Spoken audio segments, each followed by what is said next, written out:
Federal government moves to break deadlock with Osrc with arrears payment.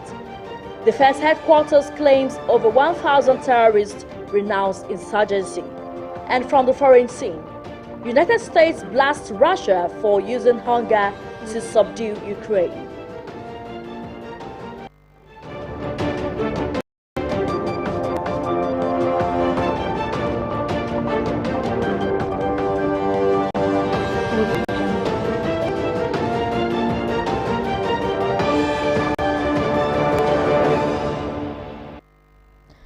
Good evening and thank you for joining us on the news tonight. My name is Timile Falade. We begin this night with electoral matters. The National Working Committee of the All Progressives Congress has constituted a 61-member Ekiti State Governorship Campaign Council to be headed by Kebbi State Governor Atiku Bagudu.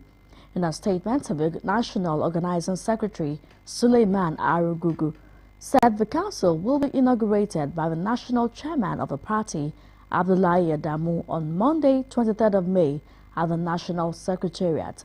The 61-member council includes Deputy Senate President Oviomo Agege, Pioneer Civilian Governor of Ekiti State and Minister of Trade and Investment Adeniyi Adebayo, Minister of Works and Housing Babatunde Fashola, Governors Oluwarotimi Akeredolu, Ben Ayade, Inuwa Yaya, Abubakar Badaru, Simon Lalong, and Hope Uzodima, among others.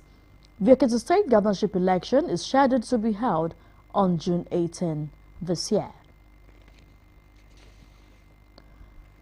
Meanwhile, the Osrc State Governor Adegboyega Oyetola has commenced his re-election campaign with a vow to resist attempts to rig the July 16 governorship poll. Addressing party loyalists at Enowa Square in Ile-Ife, Oyetola called on the Ooni of Ife, Obadiah Ogunwusi, and assured him that his re-election would improve condition of living in the state. He said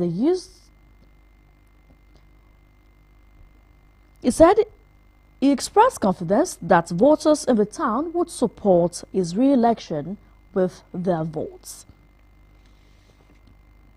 In the meantime, the All Progressives Congress in Rivers State says about 89 aspirants for the State House of Assembly have been screened, describing the process as peaceful. The party screened 61 aspirants before and concluded the exercise after it screened 20 more state legislature aspirants. A member of the Congress and Screening Committee from Abuja, Prince Michael, who confirmed this to newsmen, said it was a good outing. Some residents of the Federal Capital Territory FCT have taken to the streets to protest the tenure extension of 6 area council chairmen and councillors. The chairman and councillors' tenure in office elapsed yesterday, and the newly elected officials were supposed to be sworn in today. However, in a sudden twist of events, Mohammed Bello cited a court injunction and extended the officials' tenure by 1 year. Displeased by the extension, residents of Gwagwalada Area Council, with various placards, staged a protest to express their grievances over the development. Telecom subscribers in Ondo State have opposed the planned increase in the cost of voice call, short message service (SMS) and data in the country. The telecoms operators, under the aegis of the Association of Licensed Telecom Operators of Nigeria, had written to the Nigerian Communication Commission (NCC) about the tariff review. Joy Pius sampled the opinion of subscribers on the planned hike and now reports. The Association of Licensed Telecom Operators of Nigeria recently wrote to the Nigerian Communications Commission asking for upward review of voice call, short message SMS, and data costs. Chairman of the association, Benga Adebayo, said the move became imperative due to high cost of delivering telecom services across networks, coupled with the continuous rise in the cost of items in all sectors of the economy. Being a sector that is heavily energy dependent, and as you do know, number of operating sites across the country are running on diesel fuel. So this in the first instance have had significant impact on cost of providing services. Because of the high cost of diesel, how expensive it is to procure diesel, we must have rates that are realistic with the current realities of the market. Because our sector is not operating outside the socio-economic framework of other sectors of the economy. So problems that is faced by all other sectors are also being faced by us. We continue to provide services on non-discriminating basis, available at all times and in all places. This is being done at significant cost. Going by the proposed upward review by the Telecom Association, the charge on call is expected to increase from 6.4 naira to 8.95 naira, while the price for SMS will increase from 4 naira to 5.61 naira. In Akure, the situation has begun to generate discourse among subscribers, while some service providers said they have not received any message to that effect. I'm not aware, and from our own end here, I can say there is no increase because I also am using SIM card both to browse and to do some other things. So if they want to increase, fine, but they have not given us notice. We've not received any mail, so we cannot say there's any increase in any price. It has always been the same thing. So for now, there's nothing of such. Subscribers decried the excessive deductions of credits from their SIMs, adding that the proposed increase by the association will worsen the situation. At least not now that they should increase the tariff. At least they should look concerning the situation we are facing now. Not only in Ondo State, they should be able to look how they should reduce the money. I think they should reduce the money instead of increasing the money. These days, you always see me online more than making calls because of the amount of money that I spend on recharging my phone. We use our phones for different things. We call our customers for business and all that thing. So they really have to help us out with it, especially the masses, people that don't really have that much. Both Settle, MTN and Glo as well. So we experience fluctuation in their network. However, the Nigerian Communications Commission (NCC) has allayed subscribers' fears over the planned hike of the voice call, SMS and data service costs by 40%, with an assurance that telecoms cannot collectively or unilaterally increase the cost of telecom services without due approval by the Regulatory Commission. Joy Pius, Osrc News. The Central Bank of Nigeria, CBN, has notified business people that paper currency will soon be out of circulation and charge them to sign into e-Naira. The Delta State Branch Controller of CBN, Mr. Godwin Okafor, drew attention to the development during a market sensitization on e-Naira. Okafor said the use of e-Naira is effective and charge-free, unlike ATM and POS, and cannot be hacked by fraudsters. He called on bank customers to embrace the initiative for them to explore its benefits. We'll take a break on the news tonight. Do stay with us.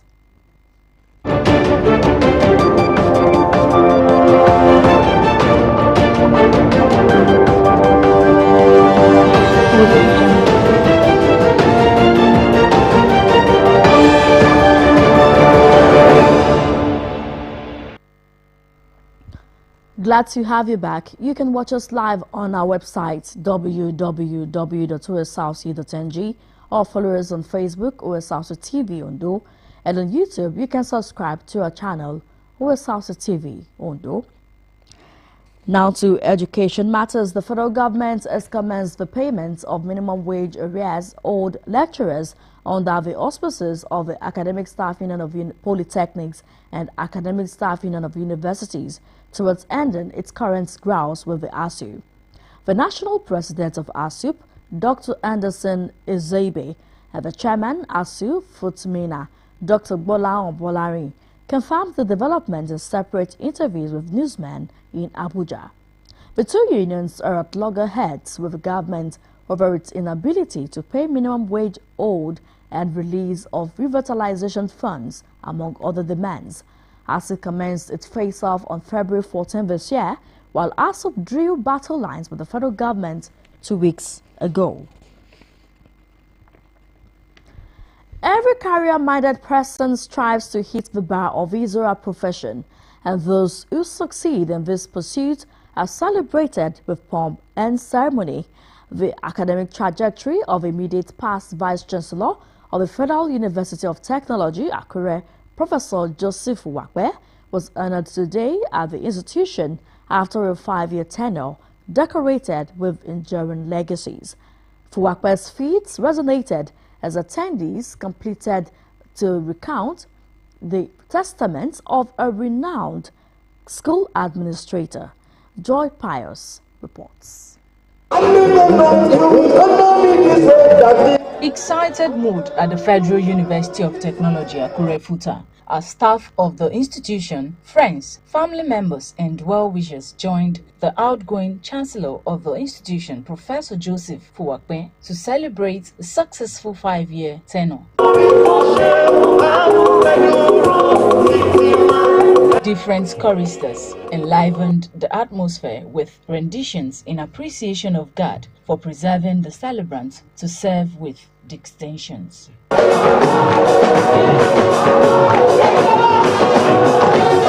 The officiating minister, Professor John Olukunle, charged the gathering to emulate Professor Fuwakpe by placing God first in all their undertakings, which, according to him, inspired his legacies. There's no situation so terrible that Jesus cannot show up.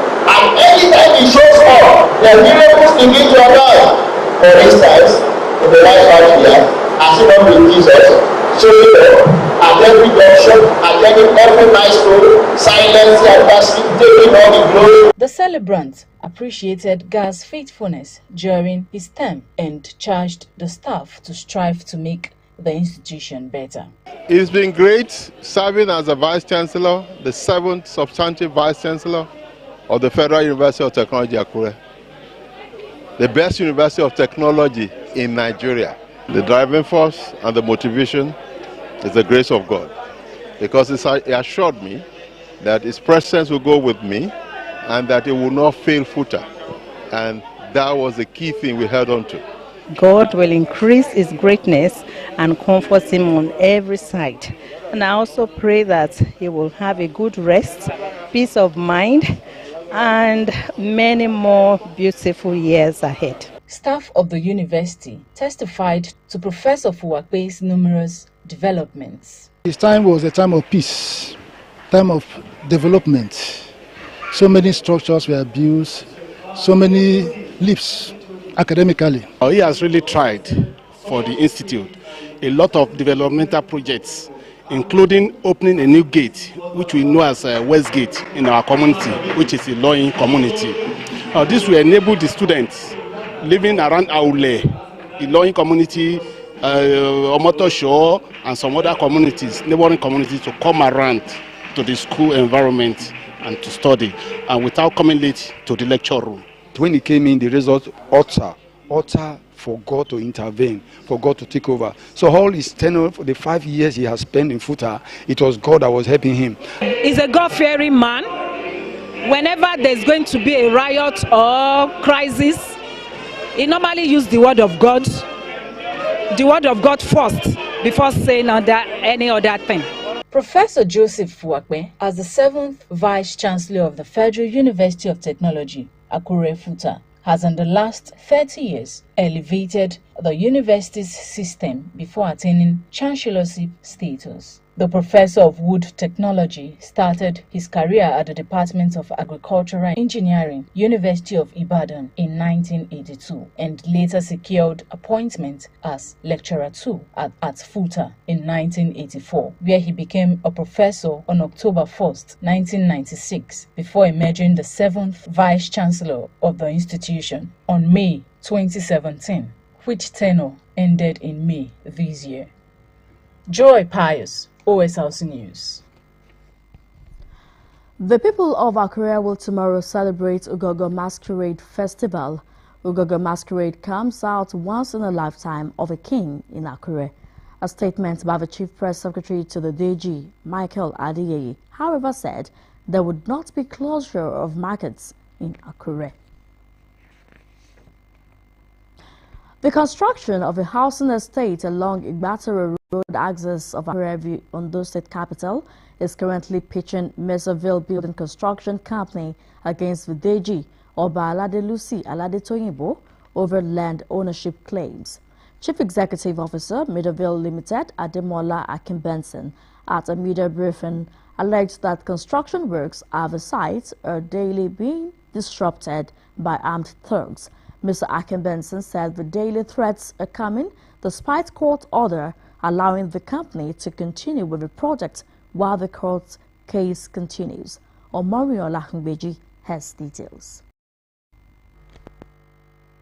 Over times, the Igbatoro Road axis of Akure State Capital has witnessed upsurge in the number of housing estates built by either the federal government or private developers. But the construction of Meserville Estate has pitched the company against the Deji of Akure, Oba Alade Lucy Alade Toyinbo, over the ownership of a portion of the land, which resulted to litigation. According to a paper presented by the council to Meserville Building Construction, the court granted the company's prayer to continue with the project while the case continues. And now, the company, through its chief executive director, Ademola Akinbenson, has raised an alarm that the DG has violated a subsisting court order by allegedly sponsoring thugs to disrupt activities on the site on daily basis. Beat all our workers.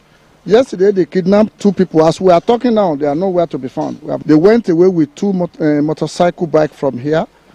They went away with all the wheelbarrow, all the tools, whatever they are using for doing this job. They went away with it, even up to the extent of some bags of cement. We did report it to Area A. Counsel to the company, Femi Emodamore, who explained efforts made by the company since the crisis began, show evidences that the state government and the police authority were duly briefed. Self-defense and defense of property is a constitutional right. I've advised my client to mobilize fully and defend this property against any subsequent attack. The law permits, as a last resort, because we have written over 10 letters complaining of these criminalities.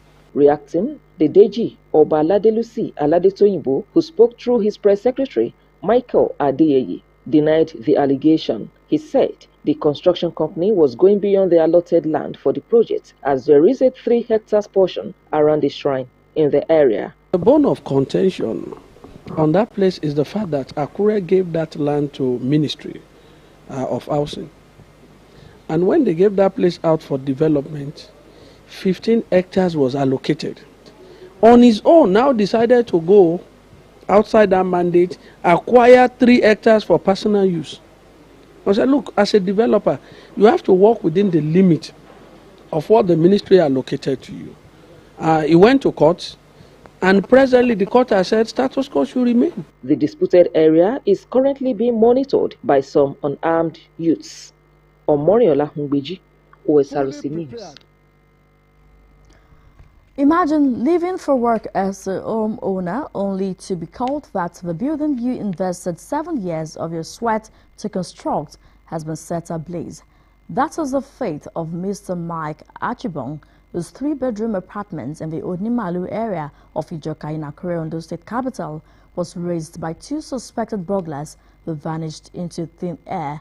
Sahid Aribisala reports that Mr. Achibong, now left homeless, is seeking the help of well-meaning individuals to bounce back.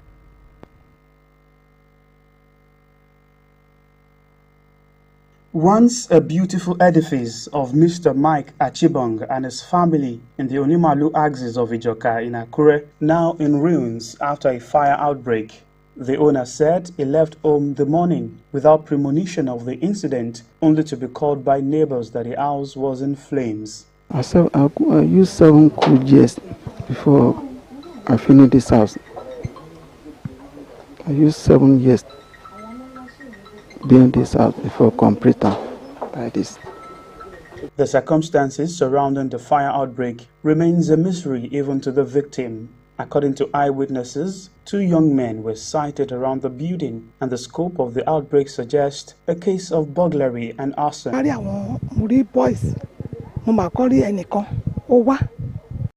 Black neck. Ó lọ sí apá ìsàlẹ̀ yẹn bó ṣe débi ibẹ̀ yẹn ó dúró mo wá rí ajá yẹn wá ń gbó ajá yẹn ṣe ń gbó òun ṣà ń stagger ó dúró mo wá ní mídà pàjá yẹn ṣe ajá tó stubborn tẹ́lẹ̀ mo wá ní ṣáájá ò ní jẹ́ kí àwọn èèyàn rìn ládùúgbò ni mo ní kí bọ́ yẹn mú ìkòkò fi kó sọ́lu ajá yẹn ó ṣàdúró ó ń wò mí so later ajá yẹn wá fi sílẹ̀ ó wá gbá ti ẹ̀gbẹ́ ilé tí ó fèsì yẹn ó wá gbàbẹ̀ bó ṣe gbà lọ bẹ́lẹ̀ mo ṣà ń wò ó bó ṣe wá lọ nìyẹn èmi dẹ̀ kúrò ń bẹ̀. The sound boom. I thought that is my brother friend that fall down. When I discover and I see someone jump out of the compound to this side, and I ask the person, "Who are you?" Tell him, "Who are you? Who are you looking for?" He speak a word, but I did not. I can't record what he said. The next thing, and I saw the second person want to jump. The person now see me, now squat down again. I was shouting people for help. They did not. Nobody's come out. The next thing is to see fire. Corroborating the allegation was that the suspects removed a window of the house, leaving behind a plate of meal they must have intended to consume. One of the suspects was said to have left behind a bag containing 2 phones and other instruments which aided their operation. What we saw baffled us. The whole house was burning at the same time. We suspect that maybe the person has wet the whole house before setting it ablaze. While Mr. Achibong and his family are still in disbelief, they have called on well-meaning individuals to come to their rescue. Say you need help from anywhere, if not help from government, from anywhere. I need help to get this house back.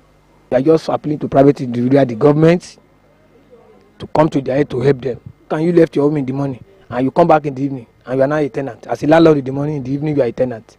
Mr. Mike Achibong from Akwa Ibom State relocated to Akure in 1997 and had been involved in many trades to build a house. He urged the Ondo State Police Command to go after the culprits for prosecution.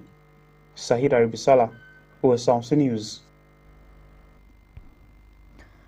The Defense Headquarters says no fewer than 1,627 terrorists have surrendered to troops in the last 3 weeks.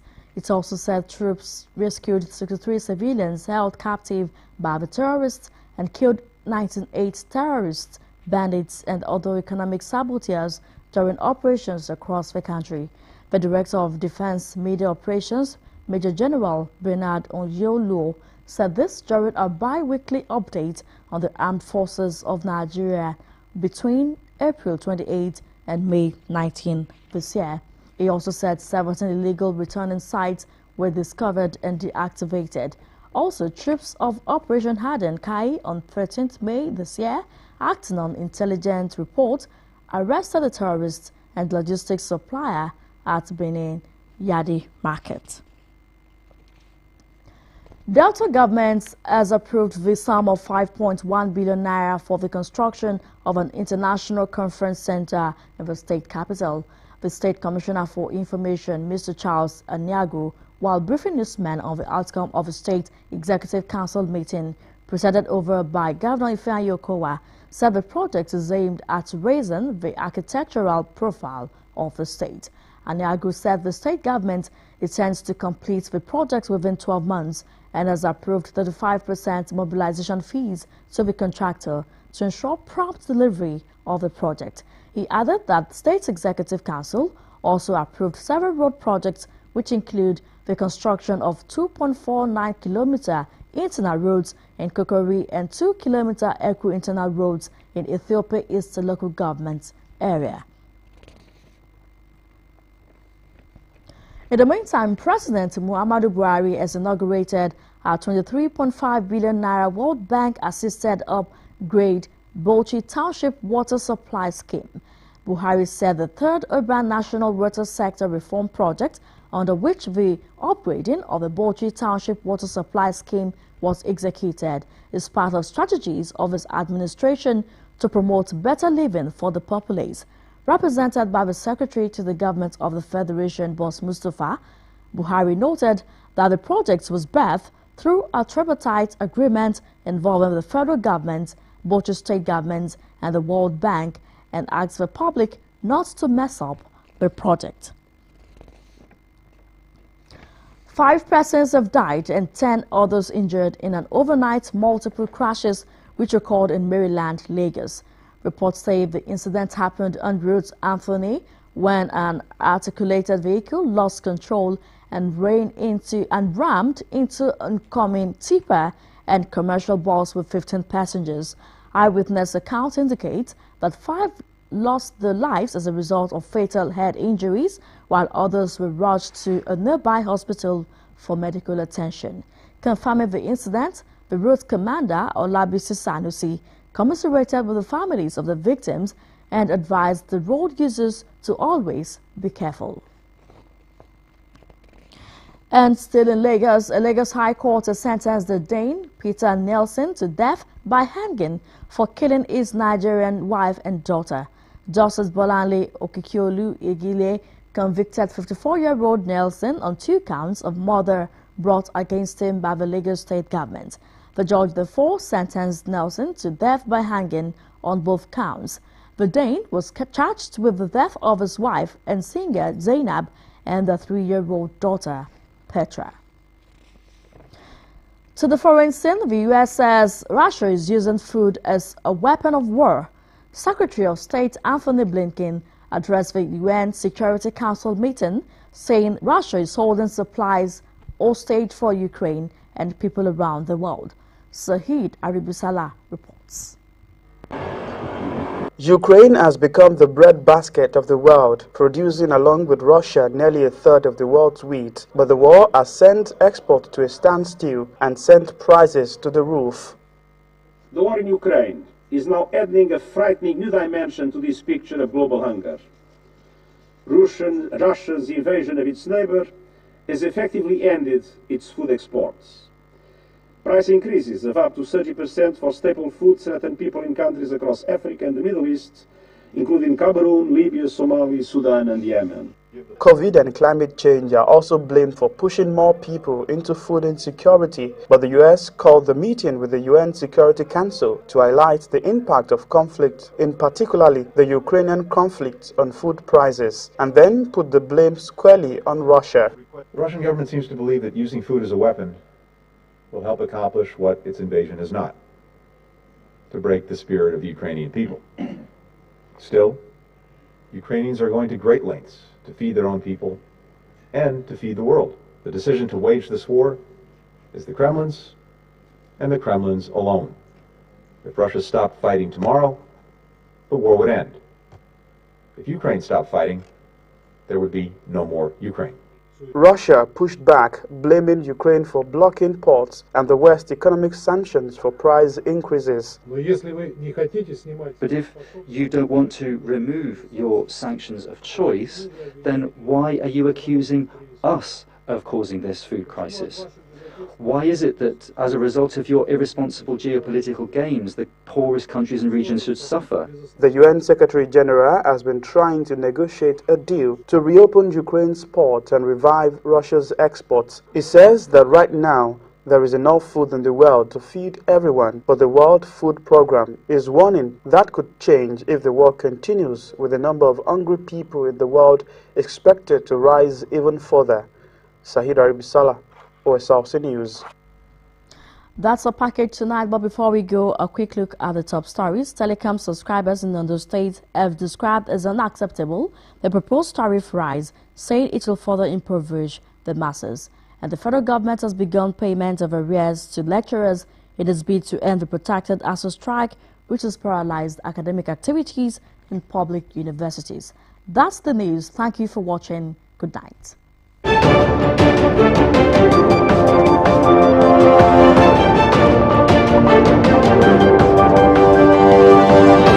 Thank you.